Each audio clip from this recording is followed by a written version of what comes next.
The co-sponsor of this legislation has been a very wonderful person to work with on this issue. The gentleman from Nebraska, Mr. Fortenberry, seeks recognition, moves to strike the last word, and the gentleman is recognized for 5 minutes.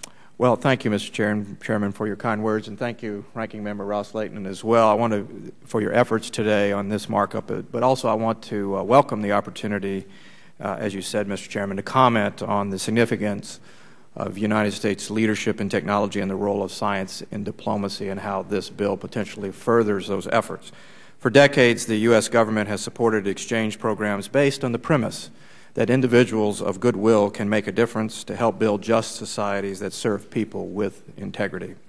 To the extent that the United States can better leverage its technical expertise through prudent public diplomacy and engage others to join our commitment in the service of very worthy goals, we may actually help deprive twisted ideologies and corrupt institutions elsewhere of the resources they might otherwise obtain by default to perpetrate misery and suffering around the world. And that's exactly what this bill seeks to do.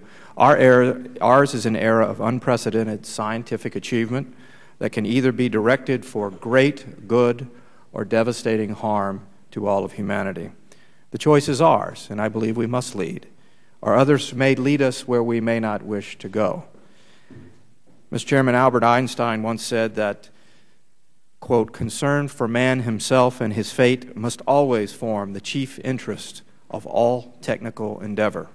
He called on his fellow scientists to never forget this in the midst of your diagram and equations. This is the kind of science that will lead to numerous benefits across every sector of human endeavor. This is the kind of science our public policy should support.